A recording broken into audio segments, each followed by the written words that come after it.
I work nights at a hospital in Cleveland, respiratory therapy, which means I'm used to weird hours, weird sounds, and weird things the human body does when it's stressed or exhausted. I don't believe in ghosts. I never have. My mom used to drag me to her sister's house for energy cleansings when I was a kid, and I'd just sit there rolling my eyes while my aunt waved sage around. So when I say what happened to me scared me, I want that on the record first. I'm not the type. I just moved into a 2-bedroom off Lorraine Avenue with a girl named Mia I found through a roommate Facebook group. Nice enough, kept to herself, worked retail during the day, so our schedules barely overlapped. I'd broken up with my boyfriend Derek about 4 months before that. Nothing dramatic, just two people who stopped fitting, and I was glad to have my own space again. First few weeks in the new place were honestly kind of nice. I painted my room a stupid shade of sage green, hung curtains, felt like an adult. I remember falling asleep that first Friday night with the window cracked because the radiator ran hot and thinking this was going to be a good year. The first time it happened was a Tuesday, around 3:14 in the morning, because as I checked the clock right after, that detail stuck with me for a reason that'll make sense later. I woke up and couldn't move. Not couldn't be bothered to move, but genuinely locked, like my whole body had been switched off except my eyes. There was a pressure on my chest, heavy, like someone sitting on me, and I could hear breathing that wasn't mine, slow and deliberate, right by my ear. I'd worked night shift long enough to know exactly what this was. Sleep paralysis. REM atonia, the brain waking up before the body does. I'd read about it for a continuing ed credit once. I told myself that the entire time it was happening like a mantra, this is just chemistry. This is just chemistry. Until it released and I sat up gasping like I'd been underwater. I checked my room. Nothing there. I laughed at myself, drank some water, went back to sleep. Classic shift work brain. Nothing to it. It happened again 9 days later, then 6 days after that, then it started happening almost every week, always somewhere between 3 and 4 a.m. I told myself this was normal for someone working rotating nights. And for a while, it kind of was. Annoying, exhausting, but explainable. Except the breathing started getting closer. By the third or fourth time, it wasn't by my ear anymore. It was right over my face, like someone leaning down to look at me while I lay there unable to even blink properly. I started sleeping with a fan on for white noise, which helped a little, and I didn't tell Mia because what would I even say? Hey, I think my brain chemistry is haunted. Around the 5th week, I woke up at 3:51 a.m. and the weight wasn't centered on my chest anymore. It was lower, like something had shifted its position on top of me. And for the first time, I smelled something. Stale cigarette smoke. The specific cheap brand Derek used to smoke on our old balcony. He'd quit 2 years before we even started dating, said it was a college thing, but I always caught a whiff of it on his jacket on bad weeks. I hadn't smelled that smell in months. When the paralysis broke that time, I didn't laugh it off. I sat there in the dark with my heart pounding and told myself it was just an olfactory hallucination, a known symptom. Brains do weird things with smell during REM disruption. I looked it up again to reassure myself. It was a real, documented thing. I decided not to mention it to anyone because saying it out loud felt like giving it weight it didn't deserve. Here's the stupid decision, and I know it was stupid. I didn't change rooms, didn't ask Mia to swap, didn't sleep at a friend's place even once. I told myself moving rooms because of a sleep disorder was giving in to something irrational, and I've never liked feeling irrational. So I kept sleeping in that room, fan on, door locked, window cracked, because the heat was unbearable otherwise. The window stopped being cracked on its own one night in early November. I woke up at 4:03 with the paralysis already in full effect, and the air in the room was different, colder, like the window had been wide open instead of cracked 2 inches. I could hear the curtain moving. When it finally let go of me, I got up immediately, and the window was open all the way, latch hanging loose like someone had worked it from outside. I told myself the latch was cheap, that I must not have closed it properly, even though I'm someone who checks locks twice out of habit from working in a hospital where you learn paranoia early. I shut it, double-checked it, told Mia the next morning the latch felt loose, and she shrugged and said the whole building's hardware was original from the 70s. 3 nights after that, I came home from a double shift around 11:40 p.m., dead tired, and Mia was already asleep. I went into my room to find my nightstand drawer slightly open, which I never leave open, and on top of it, face up, was a photo. Not mine. A printed photo, slightly bent, of me asleep in that exact bed taken from somewhere near the window, the angle low, like whoever took it was crouched outside on the fire escape looking in. I don't have a fire escape outside my window that connects to anything except the alley 2 floors down. I called the police that night. They came, took the photo, dusted the windowsill, found a partial boot print in the dried mud along the ledge, men's size, didn't match anything they could trace. They asked about exes. Derek had a solid alibi, was 3 states away visiting his sister that whole month, phone records backed it up, and there was no evidence tying him to anything. The case is still technically open, which is a polite way of saying nobody's working it anymore. I moved out of that apartment 2 months later. I sleep with a light on now, which I never used to need, and I check window latches obsessively, even on the second floor of wherever I live.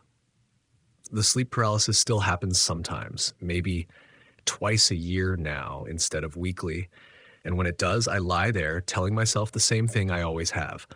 REM, atonia, hypnagogic hallucination, chemistry, nothing more. But I never smell cigarettes anymore. Now I just hear very quietly the sound of a camera shutter somewhere close to my ear, and I have never once been able to convince myself that was something my brain made up on its own.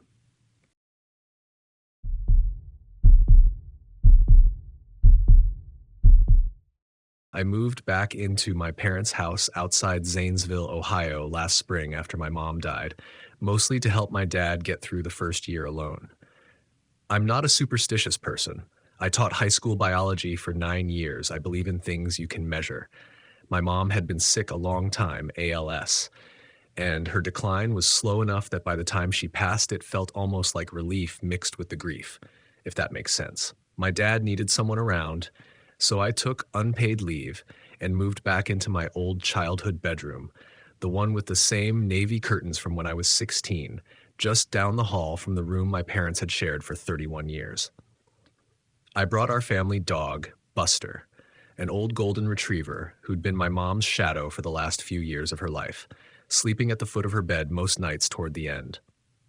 He moved into my room with me without much fuss, which felt right.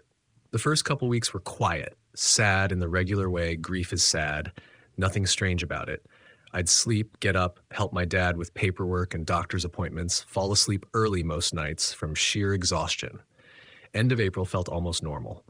The first odd thing was small. Buster stopped wanting to come into my room at night. He'd follow me to the doorway and just stop, sit down, whine a little, and no amount of coaxing would get him past the threshold. I figured it was his hips. He was 12, arthritis was setting in, maybe the hardwood floor in there was uncomfortable for him compared to the carpet in the hallway. I put a dog bed right outside my door and didn't think much more of it. About a week later, I woke up around 2:47 in the morning, completely unable to move. I'd had sleep paralysis maybe twice in my whole life before that, both times during periods of high stress in college, so I recognized it for what it was. Your brain wakes up before your body does. The muscle atonia from REM sleep hangs on a little too long. Sometimes you get hallucinations layered on top because your visual cortex is still half dreaming. That's exactly what I told myself when I realized there was a shape sitting on the edge of my bed, facing away from me in roughly the spot where my mother used to sit when she'd come check on me as a kid if I was sick. Grief brain, I thought. Of course I'm seeing her. I'd read that hallucinations during paralysis often pull from emotionally loaded memories. When it broke, I sat up, looked around an empty room, and went back to sleep, telling myself that was a reasonable, almost touching thing for my subconscious to produce. It came back 4 nights later, same time roughly, 2:51, and this time the shape wasn't at the edge of the bed. It was closer, and I felt the mattress dip on the side of the bed nobody had slept on except, decades ago, my father, since he'd taken to sleeping in the guest room since the funeral. A weight settling in like someone lying down next to me. I smelled something, faint but specific.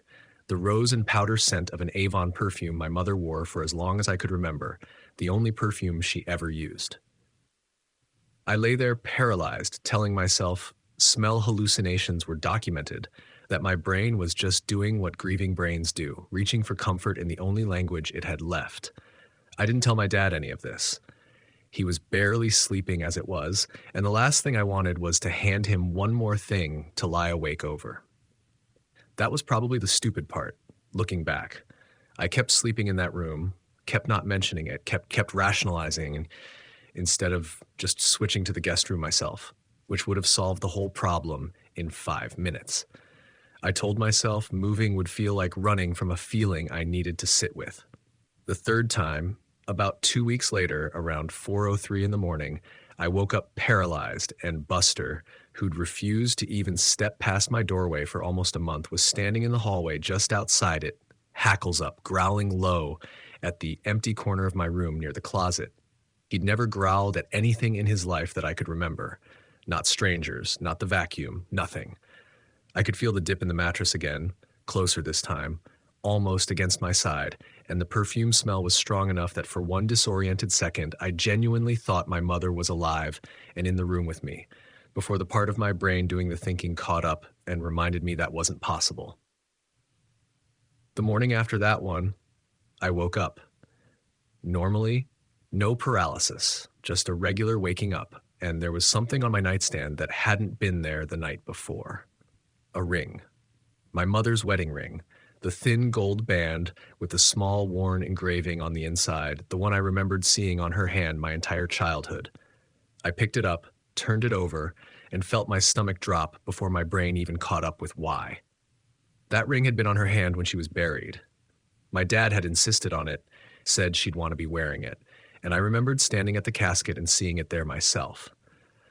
I brought it to my dad that morning, hands shaking, and watched the color leave his face when he recognized it.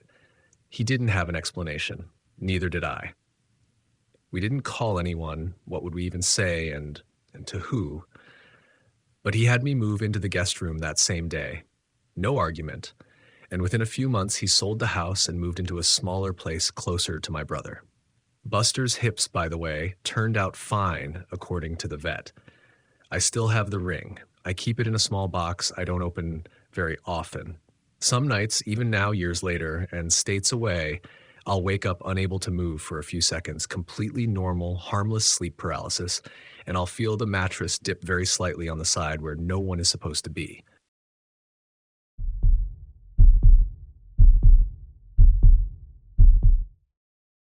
I've been driving long haul for almost 20 years, mostly the northern routes through Montana and Wyoming, and if you spend enough nights alone in a sleeper cab, you hear every ghost story truckers tell each other at fuel stops.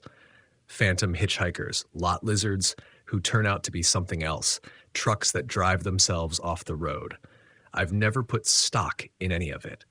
20 years on these roads, you learn the real dangers are black ice and exhaustion, not whatever guys with too much coffee in them dream up over the CB at 2 a.m.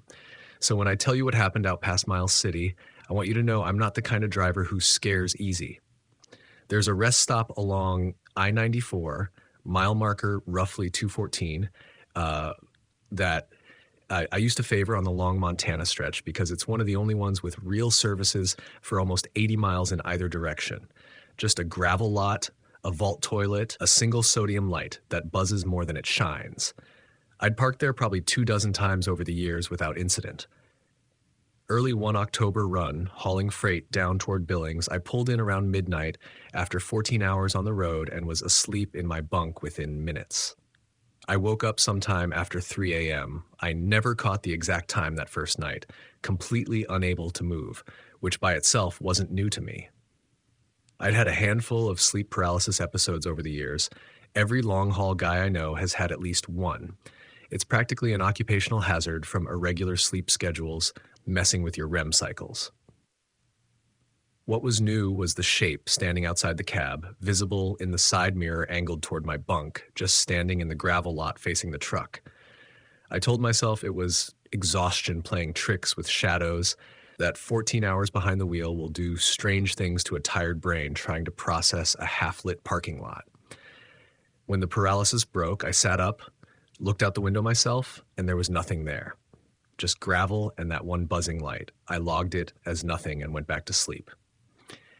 I came back through that same stretch about 3 weeks later, same rest stop, mostly out of habit and because, again, there's nothing else for 80 miles. Around 2:30 in the morning, I woke up locked in place again, and this time the figure was right beside the driver's door, close enough that in the mirror I could make out it was facing the cab directly instead of standing off in the lot. I heard a scraping sound along the side of the trailer, slow, deliberate, like something dragging across the metal. I told myself it was branches, even though there are no trees within 100 yards of that lot, or maybe a loose strap working free in the wind. When the paralysis let go, I didn't get out to check. I'll admit that. I just lay there until it was light enough to see for myself. There was nothing there, no marks on the trailer that I could find, though I didn't look as hard as I probably should have. The stupid part, and I knew it was stupid even while I was doing it, is I kept stopping there. 80 miles of nothing in either direction is a real logistical problem when you're running a schedule, and I told myself 2 strange nights out of 24 good ones wasn't a pattern, just bad luck and a tired imagination working overtime. Third time I parked there, mid-November now, cold enough that frost had started forming on the windshield overnight. I woke up around 3:21 paralyzed, and there was a handprint pressed into the frost on the driver's side window, fingers spread from the outside at a height that would have required someone close to 7 feet tall or standing on something that wasn't there. I could smell diesel, which is normal at any rest stop, but under it something else, something rotten, like meat left too long. I lay there telling myself the handprint could have been left earlier by another driver, that the smell was probably just a dead animal somewhere off in the dark, until the paralysis broke and I sat there shaking for a solid 10 minutes before I trusted my hands enough to grab my phone. I didn't sleep again that night. Around 5 a.m., just before first light, my CB crackled to life on its own, channel switched from where I'd left it, and underneath the static I heard what sounded like my own name, said low twice in a voice I didn't recognize. I checked the door. I'd locked it before bed, always do, habit from years on the road, and it was unlocked, the deadbolt thrown back from the inside. I called it into dispatch and eventually to the county sheriff's office once I made it to Billings, more out of needing it on record than expecting anything to come of it. There's no camera coverage at that rest stop, hasn't been in years, according to the deputy I spoke with, and nothing came back matching a handprint that size or anyone reported missing or wandering that stretch of highway. The case, if you can call it that, went nowhere, which I understand since I can't even tell them what exactly I'm reporting. I haven't stopped at mile marker 214s since, not once, even when the schedule's tight enough that it costs me real-time rerouting. I park under lights now whenever I can, chain the door, even though the deadbolt's supposed to be enough, and I still get sleep paralysis maybe once or twice a year, same as I always have, same as most guys who do this job. But every time I run that stretch of I-94, right around the old rest stop, the CB cuts to static for a few seconds, every single time like clockwork, and I have never once looked in the mirror to see why.